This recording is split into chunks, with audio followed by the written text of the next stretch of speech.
கண்டிப்பாக எல்லா தரப்பு மக்களும் ஒரே மாதிரியாக மாற்றத்தை விரும்பி வாக்களித்துள்ளனர். கண்டிப்பாக உங்களைப் போலவே நாங்களும் 4ஆம் தேதி அந்த ரிசல்ட்டுக்காக கவுண்டிங்காக காத்திருக்கிறோம். இந்த தேர்தல் சமயத்தில் நம்ம குறிப்பிடத்தக்க விஷயம் என்னென்னா, எல்லா இடத்திலும் தோல்வி பயத்தில் திமுகவினர் இருந்து அங்கங்கே அவங்களுடைய யூஷுவல் ரவுடித்தனத்தை கட்டவிழ்த்து கொடுத்துருக்காங்க. ஸோ அதில் பெரும்பாலான இடம் முக்கியமாக சொல்லணும்னா, இப்போ சைதாப்பேட்டையில் மாசு தலைமையில் ஒரு ரவுடி கும்பல், ஸ்ரீதர்னு ஒரு ரவுடி கும்பல் வந்து எங்களுடைய கேண்டிடேட்டு அங்கே கூட இருந்தவங்க எல்லாரையும் தாக்கி அவங்க கொடுத்த நாங்கள் கம்ப்ளைண்ட் கொடுத்துருந்தோம். அதுக்கப்புறம் அவங்கக்கிட்ட இருந்த கவுண்டர் கம்ப்ளைண்ட் வாங்கி போலீஸ் வந்து எங்கள் தரப்பு மேலே எஃப்ஐஆர் போட்டிருக்காங்க. அதே மாதிரி எக்மோர்லேயும் பார்த்துருப்பீங்க, எங்களுடைய வட்டச்செயலர் தாக்கப்பட்டார். மதுரையில் சவுத்துலேயும் எங்களுடைய வட்டச்செயலர் வந்து பார்த்திபன் தாக்கப்பட்டார். இந்த மாதிரி பல இடங்களில், பெரும்பாலான இடங்களில் இப்போ இது திருச்சி கிழக்கில் நைட்டு 1 மணி வரைக்கும் கள்ள ஓட்டு பதிவு செய்யப்பட்டதாக குற்றச்சாட்டு வந்துச்சு. ஸோ எல்லா இடத்துலையும் அதிகாரிகள் துணையோடு இப்போ காவல்துறையினர் வந்து இப்போ நான் சொன்னது சைதாப்பேட்டை, அப்புறம் எக்மோர், அப்புறம் மதுரை சவுத்தில், இந்த மாதிரி நிறைய இடத்துல காவல்துறையினர் இன்னமும் வந்து திமுகவுடைய ரவுடிகளுக்கு துணை போய் திமுகவுடைய பழைய அமைச்சர்களுக்கு துணை போயிட்டுருக்காங்க. நாங்கள் எங்கள் நிர்வாகிகள் கொடுத்த ஆதாரத்தோடு கொடுத்த எந்த கம்ப்ளைண்ட்டுக்கும் இதுவரை வழக்கு பதிவு செய்யவில்லை. இது கடுமையான கண்டனத்துக்குரியது. அதிகாரிகள் இனியாவது திருந்தி திமுகவிற்கு துணை போவதை விடுத்து கண்டிப்பாக பொதுமக்களுக்கும் அவங்க பார்க்குற வேலைக்கும் ஒரு உண்மையாக இருக்கணும்னு கேட்டுக்கிறோம். வேறு ஏதாவது கேள்வி? ஆமாம், பேருந்து வசதிகள் வேண்டுமென்றே வந்து தடை செய்யப்பட்டது. அதற்கு ஒரு சில அதிகாரிகள் திமுகவுடைய இன்றைக்கி நாங்கள் திரும்ப சொல்கிறோம், இந்த தேர்தலை நடத்தியதே வந்து அதிகாரிகள் தான். திரு செந்தில்வேல் அவர்கள், டேவிட்சன் ஆசீர்வாதம் அவர்கள், அப்புறம் உமாநாத் ஐஏஎஸ், இது மாதிரியான ஒரு சில அதிகாரிகள் சேர்ந்து தான் இந்த மொத்த தேர்தலையும் நடத்தினாங்க. திமுக சார்பாக ஸ்டாலினுக்கும் உதயநிதிக்கும் தேர்தல்லாம் என்னன்னே தெரியாது. ஸோ அவங்க 2 பேருக்கும் பின்னணியாக செயல்பட்ட இது போன்ற அதிகாரிகள் தான் இன்றைக்கி வந்து போக்குவரத்தில் இருந்த முக்கிய அதிகாரிகளை வைத்து இன்றைக்கி வந்து பெரும்பாலான இடத்துல பஸ்கள் நிறுத்தப்பட்டிருக்கு. நீங்கள் எல்லாம் பார்த்துருப்பீங்க. முக்கிய பேருந்துகள்லாம் வந்து திருப்பி விடப்பட்டிருக்கு. பேருந்துகள் எதுவும் ஆப்ரேட்டே பண்ணல. எல்லா இடத்துலையும் அந்த பேருந்துகள் பணிமனை கொண்டு போய் விட்டுட்டு குறைந்தபட்சம் 20 லட்சம் பேராவது வாக்களிக்க விடாமல் இவர்கள் அனைவரையும் ரோட்டில் ஒரு நாள் முழுவதும் 12 மணி நேரம் 15 மணி நேரம் வந்து பெண்களும் குழந்தைகளும் வந்து அங்கங்கே பஸ் ஸ்டாண்டில் எல்லாம் வந்து உணவு இல்லாமல் தண்ணீர் இல்லாமல் கஷ்டப்பட்டாங்க. இது ஒரு மோசமான செயல். இதில் சம்மந்தப்பட்ட அனைத்து அதிகாரிகளும் கடுமையாக தண்டிக்கப்பட வேண்டும். ஏன்னா தேர்தல் ஆணையம் 1 வாரத்துக்கு முன்னாடி சொல்லியாச்சு, போதுமான பேருந்து வசதிகள் செய்யப்பட வேண்டும்னு. அதையெல்லாம் தெரிஞ்சும் வேண்டுமென்றே வந்து அன்னைக்கு காலதாமதம் செய்து ஒவ்வொருத்தரும் யாரையும் வரவிடாமல் செய்து போதிய பேருந்துகள் ஏற்பாடு செய்யாமல் வந்த பேருந்துகளையும் திருப்பி விட்டு இதில் ஒரு சில அதிகாரிகள் நாங்கள் ஏற்கனவே தேர்தல் ஆணையத்தில் கம்ப்ளைண்ட் கொடுத்துருக்கோம். இதை பின்னாடி இருந்து ஆப்ரேட் பண்ண அதிகாரிகள் நாங்கள் இப்போ சொன்ன அதிகாரிகள் யார், திரு டேவிட்சன், செந்தில்வேல் அவர்கள், அப்புறம் வந்து உமாநாத் போன்ற ஐஏஎஸ் அதிகாரிகள், இவங்க எல்லாம் வந்து இன்னும் வந்து ஏதோ கட்சிக்காரங்க திமுகவுடைய கொள்கை பரப்பு செயலாளர் மாதிரி ஏதோ திமுக செய்கிற அனைத்து தவறுகளுக்கும் துணை போய் இவங்கெல்லாம் உடனே செயல்பட்டுருக்காங்க. இவர்கள் அனைவரும் தண்டிக்கப்பட வேண்டும். கண்டிப்பாக ஒரு பெரிய மாற்றம் வரும். மக்கள் எதை நோக்கி 40 வருஷமாக மக்களை ஏமாற்றிய ஒரு கும்பலிடமிருந்து விடுதலை கிடைக்க வேண்டும் என்று இன்றைக்கி ஒவ்வொரு இடத்துலையும் மக்கள் வாக்களிச்சிருக்கார். அவர்கள் எதிர்பார்த்த விடுதலை கண்டிப்பாக 4ஆம் தேதி கிடைக்கும்.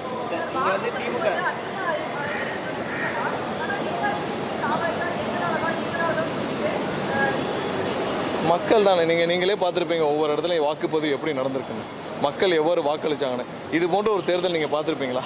மக்கள் இவ்வளோ ஆர்வமாக ஏதோ ஒரு திருவிழாவுக்கு போகிற மாதிரியும், இல்லை ஒவ்வொரு இடத்துலையும் போய் மக்கள் வந்து ஏதோ அவங்க வீட்டில் ஒரு நிகழ்ச்சி,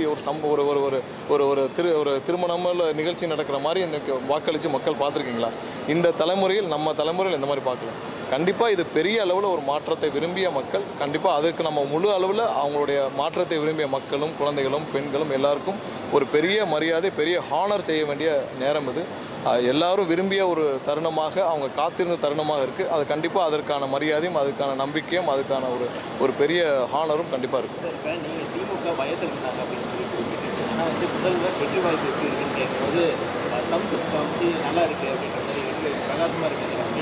தம்ஸ்அப்புங்கிறது எங்களுடைய வேட்பாளர் எல்லாம் காட்டினது. ஸோ அதுதான் அவர் சொல்லிட்டாங்க. எங்களுடைய வேட்பாளர் எல்லாம் வந்து நாங்கள் காட்டியது தம்ஸ்அப் தான் எங்களுடைய பிரச்சாரத்தில். அதுதான் அவரும் சொல்லியிருக்கிறாரு. அவர் சொல்லியிருப்பாங்க இந்த மாதிரி தம்ஸ்அப் தான் காட்டினவங்க எல்லாம் ஜெயிக்கிறாங்கன்னு. அதுதான் அவர் சொல்லியிருப்பார் போல இருக்குது. அதாவது இன்றைக்கி பார்த்தீங்கன்னா சொல்லிட்டு கொடைக்கானல் கிளம்பிட்டான்னு நினைக்கிறேன். அந்த குடும்பம் பார்த்த பெரிய வேலையை 5 வருஷத்துக்கு ஒரு தடவை அந்த குடும்பம், அதாவது கோபால குடும்பம், திரு ஸ்டாலினும் அவருடைய குடும்பமும் பார்க்குற பெரிய வேலையை வந்து தேர்தல் பிரச்சாரம் தான். அதை தாண்டி அவங்க எந்த வேலையும் பார்க்குறதில்ல. 5 வருஷத்துக்கு ஒரு தடவை ஒரு 25 நாள் வந்து தேர்தல் பிரச்சாரம் பண்ணுறது தான் அந்த குடும்பத்திற்கு பார்க்குற பெரிய வேலையை. அந்த வேலையை செஞ்சு முடிச்சோன்னு எப்பயும் போல் நேற்று அவருடைய மகன் ஃபாரின் கிளம்பிட்டார், துபாய் கிளம்பிட்டார்னு நினைக்கிறேன். இன்றைக்கி இவர் கொடைக்கானல் போயிட்டார். இதை தவிர்த்து இந்த குடும்பம் எந்த வேலையும் செய்யலை. மக்கள் கண்டிப்பாக இதெல்லாம் மக்களுக்கு தெரியும். இனிமேல் முழு ஓய்வு தான் அவங்களுக்கு. எந்த வேலையும் இருக்க போகிறதில்ல. இன்னும் ஒரு 5 வருஷமோ 10 வருஷமோ 30 வருஷத்துக்கு அந்த குடும்பத்திற்கு எந்த வேலையும் இருக்க போகிறதில்ல. முழு ஓய்வில் இருக்குமாறு கேட்டுக்கொள்கிறேன்.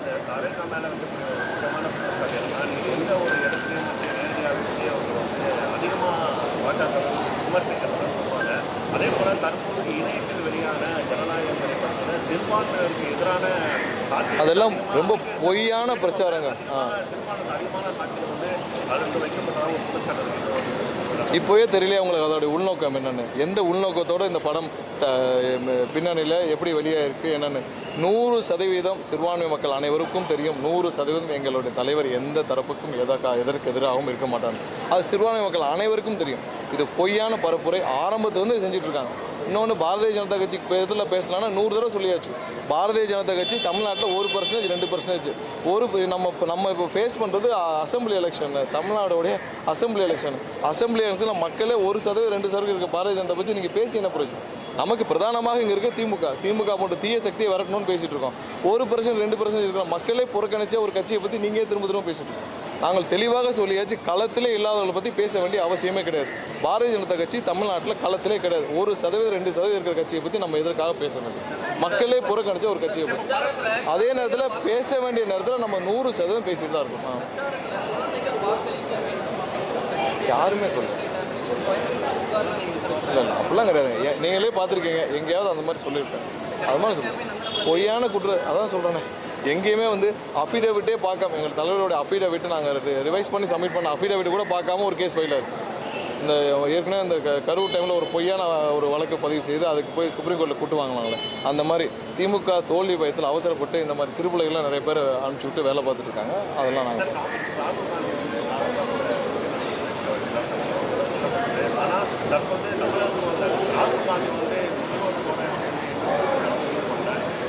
இல்லை, அவங்க கூட்டணி சம்மந்தப்பட்ட விஷயங்கள்.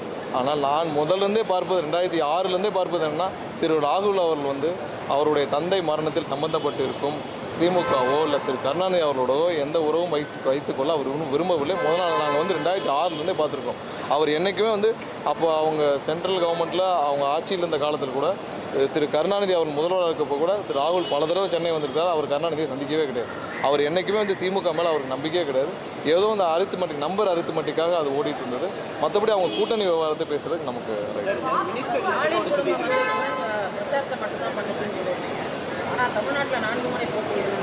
இல்லை.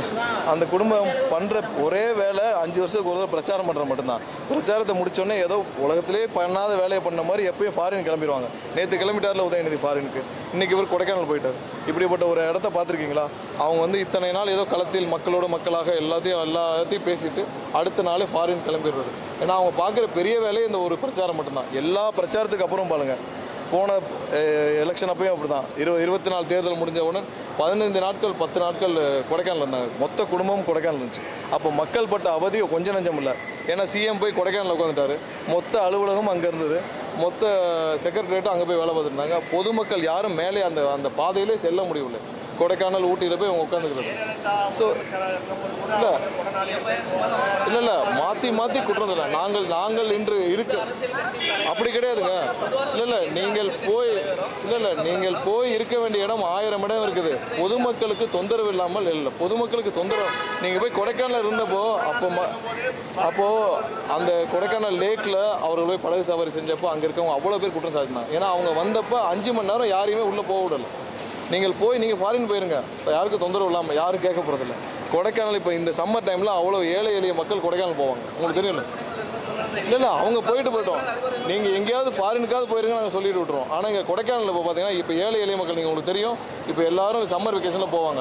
இவங்க எல்லாத்தையும் பிளாக் பண்ணி வச்சுருவாங்க. இப்போ நாளைக்கு கொடைக்கானல் லேக்குக்கு போவாங்க குடும்பத்தோட. போன வருஷம் அப்படி தான் போனாங்க. 7 மணி நேரம் 8 மணி நேரம் யாரையுமே அலோவ் பண்ணலை. அப்பயும் நாங்கள் கண்டனம் தெரிவிச்சிருந்தோம். நான் தனிப்பட்ட முறை நான் நிறைய பேசுகிறப்ப அப்பயும் ஒரு ப்ரெஸ் மீட்டில் இதே மாதிரி சொல்லியிருந்தேன். நீங்கள் தயவு செய்து பொதுமக்களுக்கு இடையூறு இல்லாமல் இன்னையாவது ஓரமாக நீங்கள் போய் எங்கேயாவது ஓய்வு எடுங்க. ஒன்றும் பிரச்சனை இல்லை. இனிமேல் 5 வருஷமோ 10 வருஷமோ 30 வருஷமோ உங்களுக்கு ஓய்வு தான். ஓய்வை நல்லா எடுங்க. மே 4ஆம் தேதி வாக்கு எண்ணிக்கையின் போது உங்கள் தலைவர் தமிழ்நாட்டில் இருக்காரா அல்லது வெளிநாடு போகிறது? இது எல்லாமே பொய்யான பிரச்சாரம். நேற்று ஒரு லிஸ்ட்டு கூட வந்துச்சு, ஏதோ அமைச்சரவை பட்டியல். எல்லாமே பெண் நிறுவனமும் இப்போ நான் சொன்ன அதிகாரிகள் திரு டேவிட்சன் அவர்கள், செந்தில்வேல் அவர்கள் போன்ற அதிகாரிகள், பெண் நிறுவனம் எல்லாம் சேர்ந்து பரப்பும் பொய்யான பிரச்சாரம். கண்டிப்பாக அந்த மாதிரி ஒரு பட்டியல், இந்த பட்டியல்லாம் வந்து நேற்று ஒரு பட்டியல் வந்தது, என்கிட்ட நிறைய பேர் கேட்டிங்க. கண்டிப்பாக அதெல்லாம் பொய்யான பிரச்சாரம், அந்த மாதிரி எதுவுமே இல்லை. இது எல்லாம் சேர்ந்து பெண் நிறுவனத்தாலும் அது பின்னாடி இருக்கிற அதிகாரிகளாலும் பரப்பப்படும் பொய்யான பிரச்சாரம். இல்லைங்க, எல்லாரும் இப்போ தாங்க நாங்களே சென்னைக்கு வர்றோம். அதெல்லாம் வந்து பொய்யான பிரச்சாரம். இதெல்லாம் வந்து முதல்லேருந்து இந்த மாதிரி பொய்யான ஃபேக் கார்ட்ஸ் வந்து பரப்புறதே பெண் நிறுவனம், அதற்கு ஆலோசனை சொல்லும் அதிகாரிகள் தான்.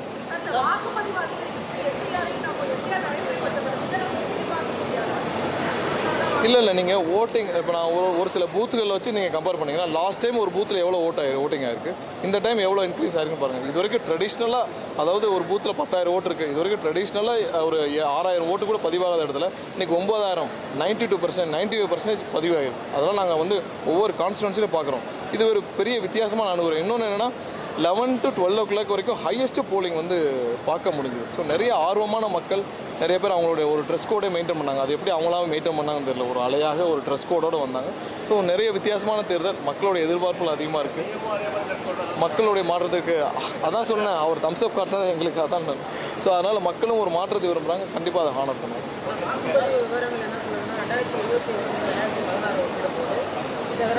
இல்லை 4ஆம் தேதி ரிசல்ட்டை பார்ப்போம்.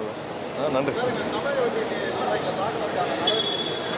எல்லாருக்கும் கம்ப்ளைண்ட் கொடுத்துருக்கோம். மறுபடியும் இன்றைக்கி கமிஷன் ஆஃபீஸில் கம்ப்ளைண்ட் கொடுக்க சொல்லியிருக்கோம். இப்போ இந்த சைதாப்பேட்டில் அந்த ஸ்ரீதரன் ஒரு ரவுடி இருக்கிறாரு, அவர் ஒவ்வொரு எங்களுடைய நிர்வாகிகளுக்கும் வந்து கொலை மிரட்டல் விடுத்துறதா சொல்கிறாங்க. அசிஸ்டன்ட் கமிஷனருக்கும் தாக்கியிருக்கதா சொல்கிறாங்க. அவர் எங்கள்கிட்ட வீடியோவும் இருக்குது. கமிஷனர்கிட்ட கம்ப்ளைண்ட் கொடுக்க போகிறோம். எஃப்ஐஆர் கண்டிப்பாக இவங்க ஃபைல் பண்ணணும், அவங்க மேலே நடவடிக்கை எடுக்கணும். எல்லாத்துக்கும் வீடியோ ஆதாரம், சிசிடிவி ஆதாரம் எல்லாம் இருக்குது. எல்லாமே இருந்தும் நடவடிக்கை எடுக்கலை. அதே தான் எக்மோர்லேயும் மதுரை சவுத் கான்ஸ்டிடுவன்சிலையும் எங்களுடைய நிர்வாகி பார்த்திபன் தாக்கப்பட்டிருக்காரு. அனைவரும் மீது நடவடிக்கை எடுக்கணும். நாங்கள் கம்ப்ளைண்ட் கொடுத்துருக்கோம், பார்ப்போம்.